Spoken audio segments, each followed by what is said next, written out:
Project Success College Conversations Extras. My name is Micah. You just listened to Kyle on the Project Success College Conversations podcast talking to his guests about self-advocacy. They talked about what is self-advocacy and how can I apply that to my college journey. How can I use self-advocacy to help get me to where I want to go? Well, in this activity, we are going to go over some best practices for self-advocacy and then apply them to some real-life college scenarios.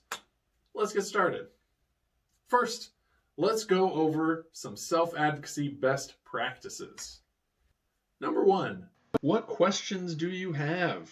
What information do you need, or what is it exactly that you're asking for? Number 2, assess your relationship with the person that you're reaching out to. Think about, are you in good standing with this person? How well do you know them? Have you introduced yourself? Do you know the best way to get a hold of them? Do they prefer a phone call or a text or email? Number 3, make sure you are clear and direct, but still respectful. Make sure the person you are reaching out to knows exactly what it is that you need, as well as why it is that you need it. Number 4, have a backup plan in case they can't honor your request. Is there something else that you could ask them for that might help? Or is there someone else that you need to go to? Or is there a completely different path that you need to start looking into? And number 5, follow up with an email or phone call. If this person is helping you, make sure to say thank you. Or maybe an email to tie up any loose ends or follow-up questions that you might have.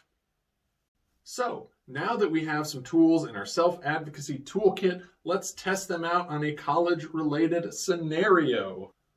After applying to your top choice of college, you receive a letter letting you know that you are currently on their wait list. How can we use self-advocacy in this scenario? Step 1 was to think about what information we need or what it is exactly that we are asking for.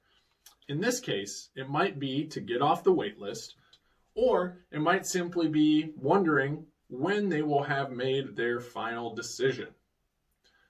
Step 2, assess your relationship. Do we know this admissions counselor? Have we emailed them before? We might start off describing what it is exactly we would like, or perhaps setting up a phone call or a Zoom meeting so that we can have a little bit more personal interaction.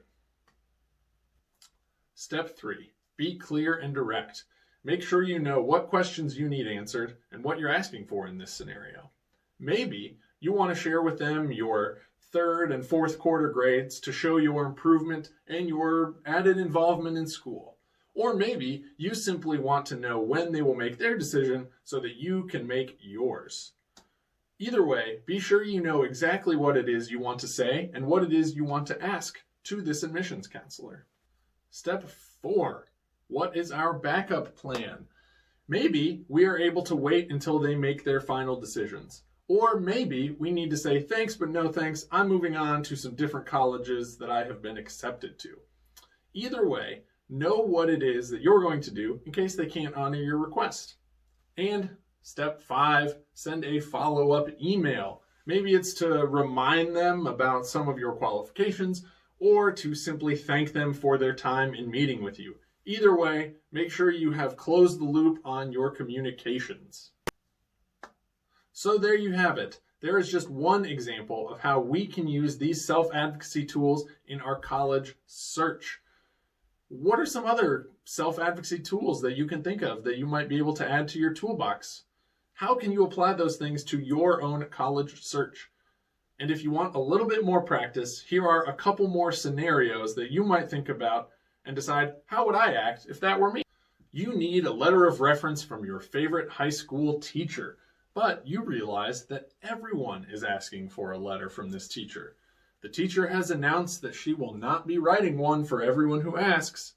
How do you advocate for yourself and make sure you get a letter from her? Or try this one. You get to college, and after a few weeks, you notice that your roommate is messy and has no respect for your personal boundaries.